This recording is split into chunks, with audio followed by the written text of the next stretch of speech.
acquisition of, now there's some question as to whether, but they're actually doing that there. They're not, it's scary when they try to get to that granular level of control, when it was perfectly good for a lot of years. Now, people would complain difference, but with Roe, we had a kind of a semi-certainty of access to abortion, at least in the first trimester.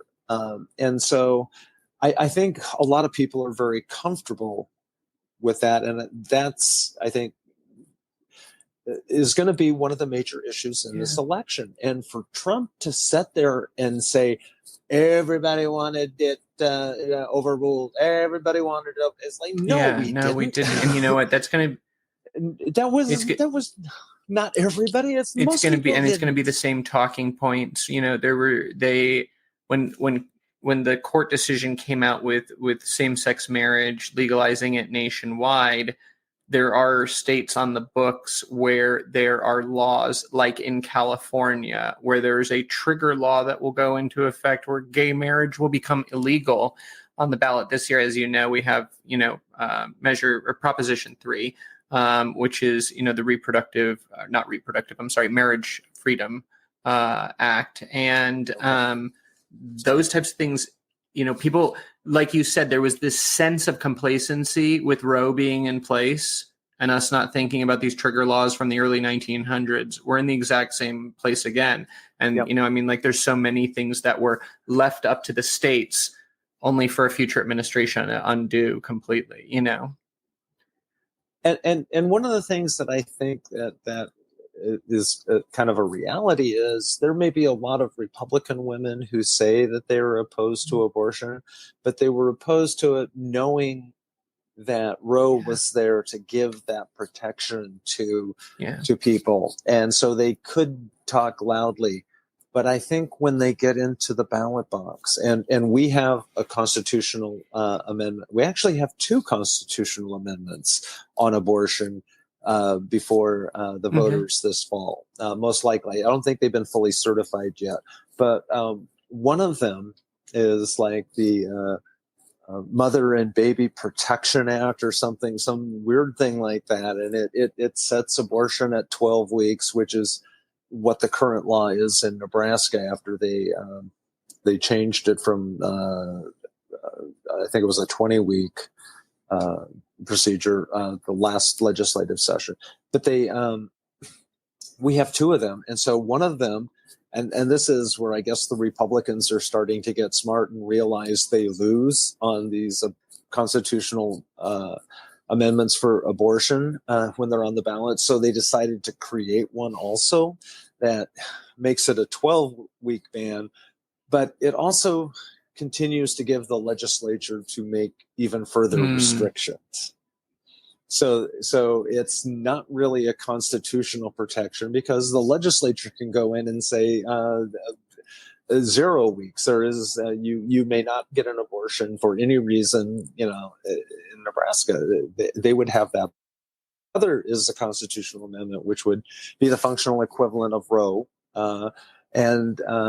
so I was been gathering signatures for that, and it's going to be on the ballot. And I think that is something that when those Republican women get in there and they think about being raped by their husband, getting pregnant, and wanting a divorce, and not wanting to carry a child, or their daughter or their sister or their cousin, and what would it be like to go through that? I think a lot of them with their conscience, it's like, look, I may not do it, but I don't think we should prevent somebody who's in that position from it. I think it's going to be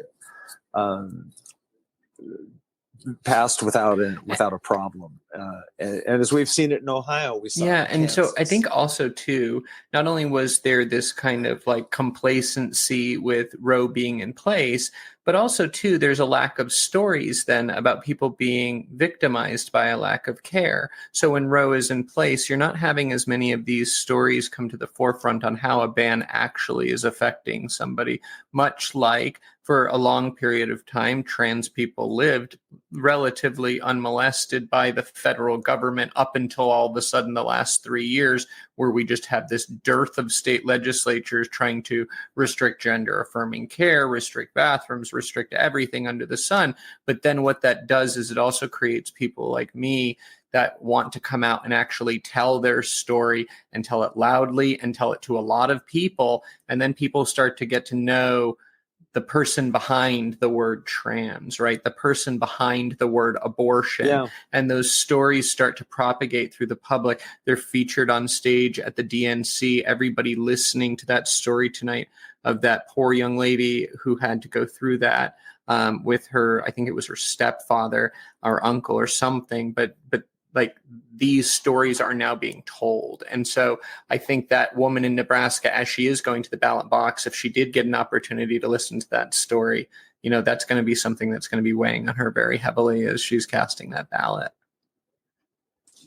And that's another reason why I say I don't think the Republicans realize what's going to hit them, because they don't realize how off their mission. They've gone so radical that they're losing folks. Yeah, no, agreed.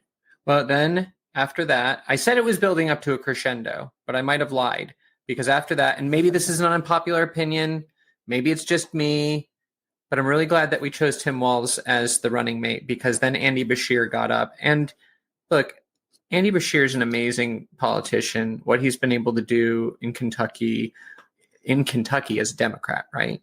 I mean, like, that's amazing. That is absolutely amazing. And he deserves all the credit for that. But I mean, he's not getting me fired up. He's not getting me fired up in his Oxford blue shirt and his khakis and coming out here and just, you know, doing his thing. He tried his best, I think. But like, personally, I think it was maybe we should have put him in the beginning, you know, as the crescendo was a little bit lower. Is this a popular opinion, unpopular opinion? What'd you think of Andy's speech? I thought it was fantastic, and the energy level. Okay. You know what? It's hard to follow Jasmine. It really was. I'm sorry. You know, it's there are, and I think Shapiro had spoken even earlier also. So we had the people who had been in the mix, and I think pretty much everyone there is very, very happy with Coach Walz being on the ticket. It is like it really is, heaven. You know, and the messaging that they get and what they're doing. To me, it just is. When America gets to see this, they're going to realize, we don't want Donald. Oh, absolutely.